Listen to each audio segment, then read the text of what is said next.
The story of Rip Van Winkle was found among the papers of the late Dietrich Knickerbocker, an old gentleman from New York who was especially interested in the histories, customs, and culture of the Dutch settlers in that state. It is set in a small, very old village at the foot of the Catskill Mountains, which was found by some of the earliest Dutch settlers who lived there while America was still a colony of Great Britain. Rip Van Winkle is descended from gallant soldiers, but it is a peaceful man himself, known for being a kind and gentle neighbor. His single flaw is an utter inability to do any work that could turn a profit. It is not because he is lazy. In fact, he is perfectly willing to spend all day helping someone else with their labor. He is just incapable of doing anything to help his own household. He also is well known for being an obedient hand henpecked husband for Demi Van Winkle has no problem shouting insults into the neighborhood and tracking him down in the village to berate him. All the women and children in the village love him and side with against his wife, and even the dogs do not bark at him. Indeed, when he tries to console him and escape from Demi Van Winkle, he often goes to a sword. Okay.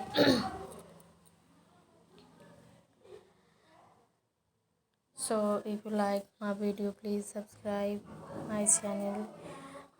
It's a humble request from by my side of then the philosophical or political club that meets on a bench outside of a small inn. Here the more ideal men actually gossip and tell sweepy stories about nothing every once in a while, discussing current events. So when they find an old newspaper, Nicholas Vader is the landlord of the inn and the leader of the group. He never speaks but makes his opinions clear based on how he smokes his pipe. Even here, Penwinkle cannot escape from his wife, who berates everyone for encouraging his idleness. His indolence is probably to be blamed for his farm's bad luck, so Dim Van Winkle has more than a little cause to betray him, which he does. Okay, so this is all about this is now I reading the story. Brief Winkle summary. Morning, noon, and night, as the years pass, things continue to get worse, and his only resource is to escape to the outdoors. His one companion in the household is his dog Wolf, who, for no good reason, is just badly treated by the petticoat Ted and Remy Van Winkle.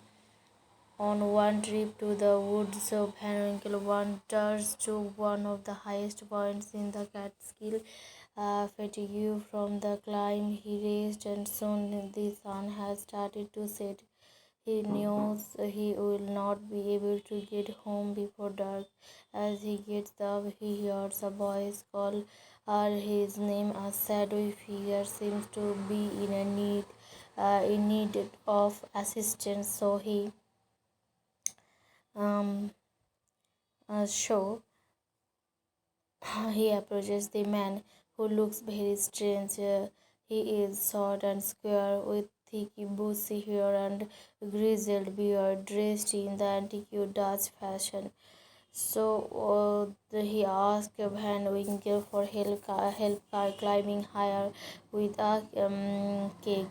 There is an amphitheater in the woods, so here a collection of similarly odd looking men are bowling, which makes the environment so like it is thundering. Although they are involved in pleasurable pursuits, they are silent and grim.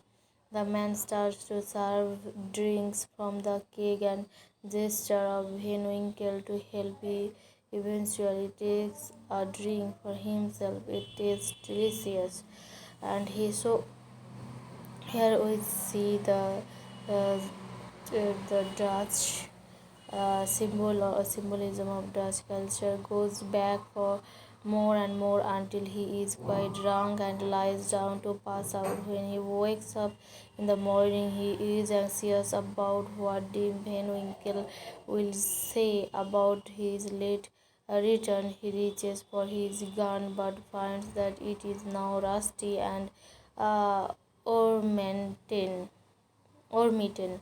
Okay, so perhaps the man tricked him and replaced his gun. Wolf also is gone and does not respond to Van Winkle's calls. He gets up and feels quite stiff. When he tries to retrace his steps, the amphitheater appears to have become an impenetrable wall of rock, and some of Van Winkle returns to the village but recognizes nobody when which is strange for a small village, and he notices that everyone is strangely dressed. They look surprised to see him too, and he realizes that his beard has grown a foot longer. The children hoot at him and the dogs bark. The village itself has grown larger. He begins to think he must be going crazy, for the natural scenery is the only thing that is recognizable. The flagon must have made him lose his mind. At his house, he finds it in complete disappear and abandoned. His wife and children are not there. The inn where he used to meet his friends has okay. So has disappeared, and where there used to be a picture of George III, there is now one of a certain George Washington. So replace of the George III and George Washington is now came. So some is incident is indicated, and the new group of people at the new hotel there is full of completely different people, and their discussion are more argumentative than he remembers. The crowd asks him questions, especially about the political party he belongs to. He is confused and say he is still a loyal subject of the king.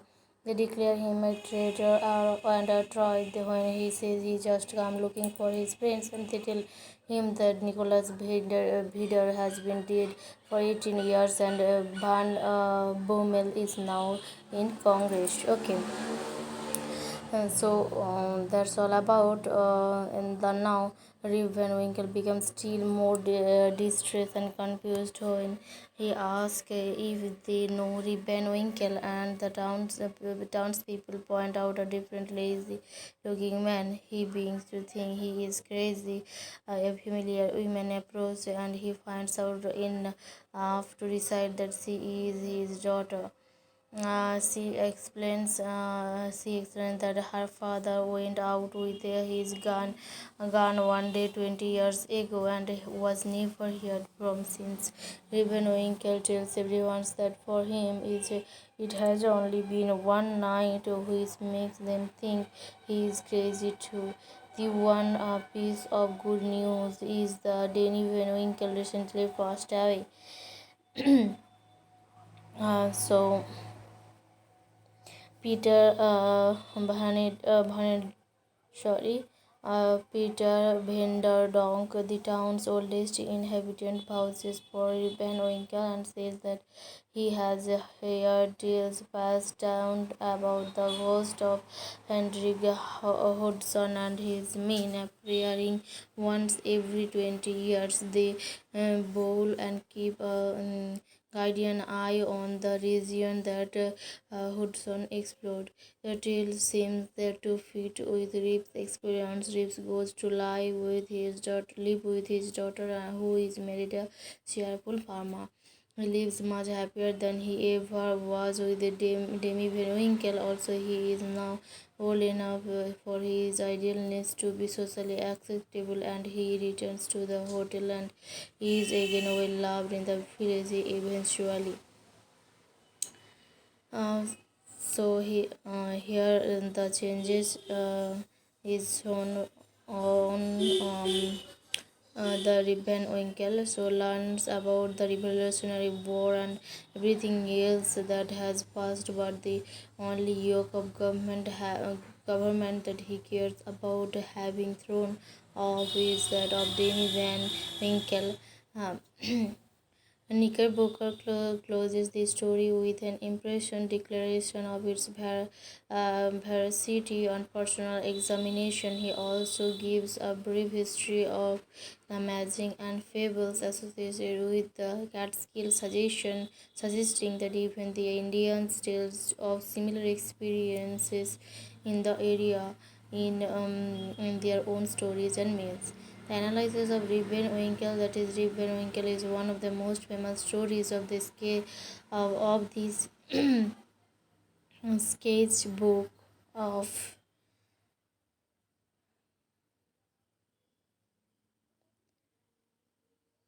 the sketchbook of Geoffrey Crayon. It is one of the few that take place in America, although it is believed to be a relating of an old world folktale.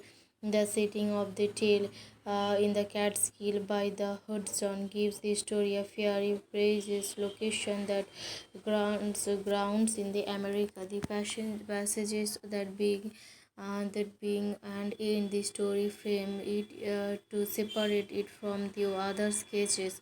Here our narrator is no longer Crayon but dead rich Knickerbocker, who is quite adamant in vouching for the authenticity of the tale, which serves not to satisfy the reader but instead to make the reliability of the tale and its narrator even more ambiguous. The the distance the distance of crayon from the tale touches on the theme of veracity in storytelling and its importance. The story itself is an escapist fantasy. Ravenwinkle is an ineffectual male hero who cannot support his farm or family. Instead of facing the consequences of his idleness and facing his wife, who certainly makes the problem worse instead of better. He sleeps for 20 years. Finally, he is of such a age that his idleness is excusable and allowed. This makes him an antithesis to the American dream. He has no ambition, he does not work hard for himself, and he does not raise above where he began. Okay,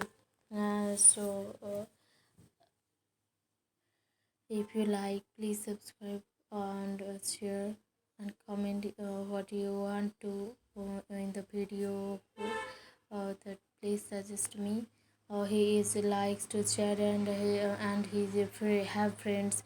He also sleeps through what was the defining moment of American history, and upon waking, he does not even care. The develops him as the American anti-hero, for he takes no part in the country's founding or history.